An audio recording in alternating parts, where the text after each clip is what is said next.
Oh, Lord mercy. You're live. Hi, and welcome to another episode of Church Girl Problems, God-Given Solution. So today we have some spicy concerns and questions as usual.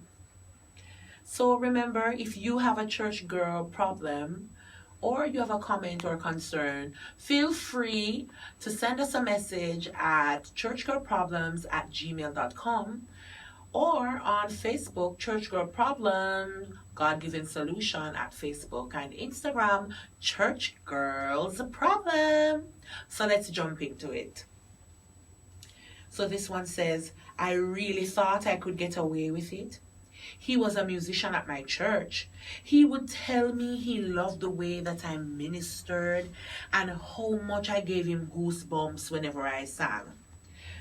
I didn't like him at first, but we started talking and we got closer.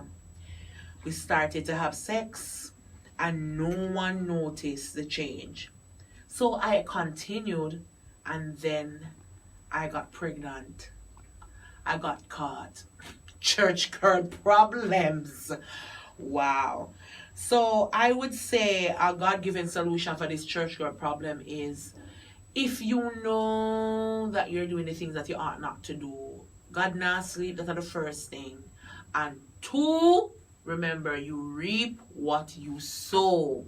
If you know that you're in ministry and you're on the praise team or you're just actively ministering, remember, people are looking up to you. You have to be careful what you say. You have to be careful what you do. And not because you're doing the things them that you know you're not supposed to do and you not get catch, that doesn't mean that it is right or it is okay. Trust me, you will be exposed. And the exposure sometimes have to save your own soul. So Lord, if you have to expose someone with a save your soul, expose us. Church girl problems, God-given solutions. So this other person says, at my church, we are not allowed to wear pants or jewelry, but the ladies came for convention from America and they wore it and they were allowed to go on pulpit. So what is the problem at my local church? Why can't I wear it if they come from foreign and they can wear it and go on pulpit?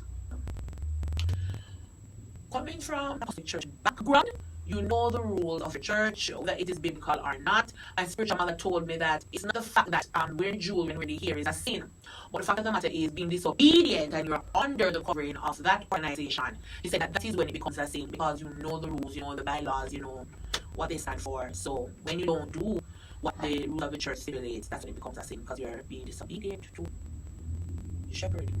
No, for me, if you like it, you like it, like that. When it becomes a problem, I think, is when you start to idolize these things.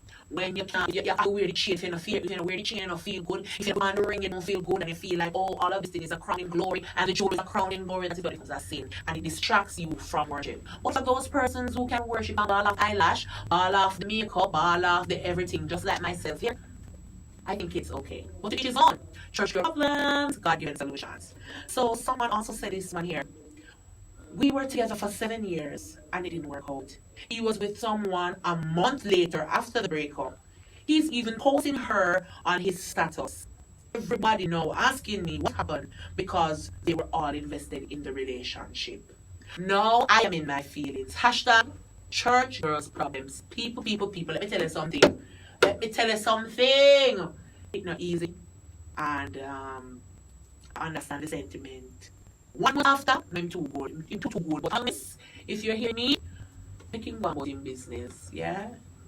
It is what it is, and let it go. It's hard, but don't trust your heart. If you feel like you want to go back and you're not supposed to, don't trust your heart. I'm gonna have to talk to myself this morning, right? Church girl problems. All right. So someone also said to me something about virginity versus sexual purity. No, this post or status or message that this person sent me, it was just so touching, because most persons, that because they have not had intercourse with the high men, they feel like that is virginity, purity, and all of those things. Technically, it is. However, sexual purity and quote unquote virginity, if you understand what I'm saying. It says, I made the decision to remain a virgin from my childhood, and that no matter what happened, I vowed to keep my virginity. Growing up, I got involved with several impure acts, but I still decided to keep my virginity intact.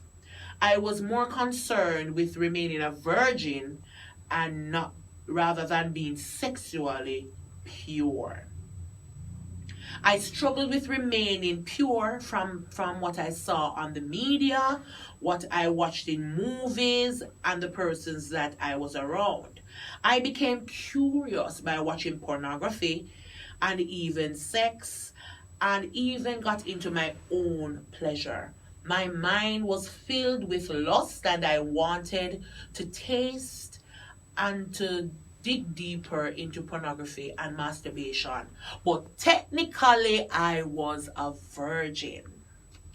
So this person says, it cost me my relationship with God, and I struggled to be free from the chains of addiction. I remained bound until mercy said no. Virginity, they said, is the pride of a woman. And this is why godly parents wish to raise their daughters who remain virgins until they marry, so they can proudly say that they have trained up their daughter in the purest form and she's a virgin until she's married. We raise the flags of virginity, but we struggle with the secret immoralities. We struggle with pornography, masturbation. We lust in our hearts. If the world chops us for remaining virgins, God also smiles at us for remaining pure. Purity is defined by keeping one's mind, soul, body, will, and intentions pure. Purity is above keeping the hymen intact, not being involved in sex, capitalizing on the sex, but it is more than just abstaining.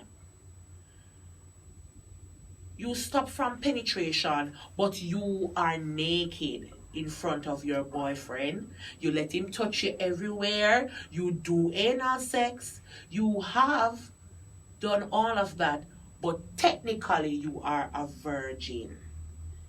You are sexually pure. You are a sexual purity advocate. So because you think that you remain a virgin, you condemn those who have committed the act or who have made the mistake, and you have insulted them. We must learn that purity is more than just virginity. It is a way of life, and we should take holiness as the standard for our Christian living. No, this person just summarized everything. And today I want to encourage purity is still important. Not just virginity, but remaining pure, heart, body, mind, and soul. This is Church Girl Problems, God-given solutions. Thank you for joining us today.